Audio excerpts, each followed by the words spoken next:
हाँ जी दोस्तों, तो कैसे हो आप सभी।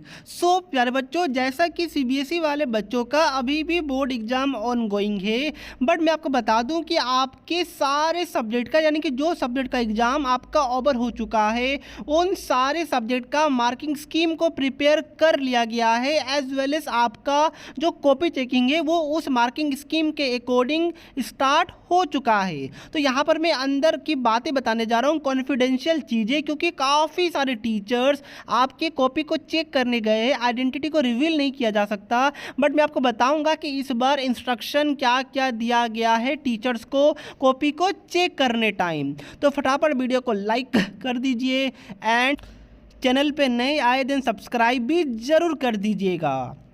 तो प्यारे बच्चों, सबसे पहले मैं आपको ये बता दूं कि टीचर्स को ये गाइडलाइंस दिया गया है कि एक दिन में टोटल 8 वर्किंग आवर्स में, मतलब टीचर्स को टाइम दिया जाएगा कि टोटल 8 आवर्स तक टीचर को साइन करना है कॉपी को।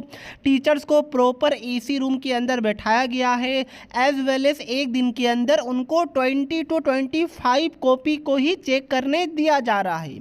यानी टीचर्स को आराम से बोला जा रहा है कि भाई आप टाइम लीजिए, आराम से आप लोग टाइम लीजिए। सपोज अगर एक कॉपी को चेक करने में टीचर 15 मिनट्स भी लगा रहा है, यानी कि 1 घंटा में 4 कॉपी चेक करेगा, यानी 8 घंटा में 32 कॉपी चेक करेगा। यानी समझ लीजिए कि टीचर को एक कॉपी को चेक करने में अराउंड 20 मिनट्स का टाइम दिया जा रहा है। तो यानी कि टीचर्स को बोला जा रहा है कि आप हड़बड़ी में कॉपी चेक मत कीजिए, जो बच्चे का जो जितना अच्छा हो सके उतना अच्छा मार्क्स को अवॉर्ड किया जाए, क्योंकि जल्दी में क्या होता है टीचर देखता ही नहीं है, बच्चे आपको कभी कभी कोई क्वेश्चन स्किप हो जाता है, टीचर से चेक करना ही भूल जाते हैं।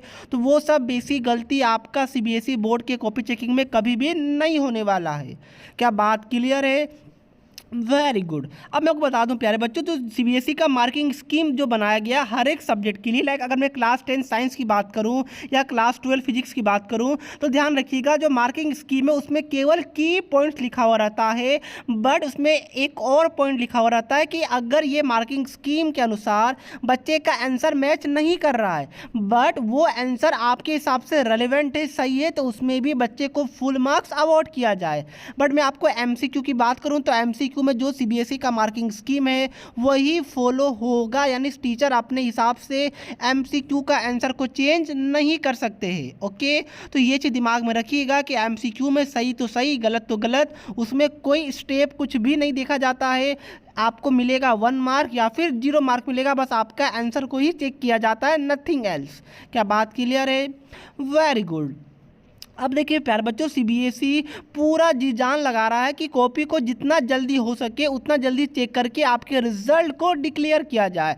तो मैं आपको बता दूं कि इस बार जो कॉपी चेकिंग हो रहा है उसमें ये आदेश दिया गया है कि बच्चों का जो कॉपी है वो लीनियंट तरीके से चेक करना है। लीनियंट यानी कि बच्चे ने अगर थोड़ा सा भी स्टेप लिखा है तो उसके मार्क्स दिए जाए, कहीं पर भी मार्क्स देने का गुंजाइश है तो वहाँ पर बच्चे को मार्क अलॉट किया जाएगा। यानी कि स्टूडेंट फ्रेंडली कॉपी चेक करने का आदेश दिया गया है। यानी अगर आपने क्वेश्चन को अटेम्प्ट किया तो डेफिनेटली वहां पर आपको मार्क्स मिलेंगे ही मिलेंगे। अगर आपका पूरा आंसर अगर आपने पूरा स्टेप्स को सही किया है, बस लास्ट का फाइनल आंसर गलत है, तो उस केस में अगर आपका क्वेश्चन 5 मार्क्स का है तो 4 to 4.5 मार्क्स आपको जरूर दिया जाएगा।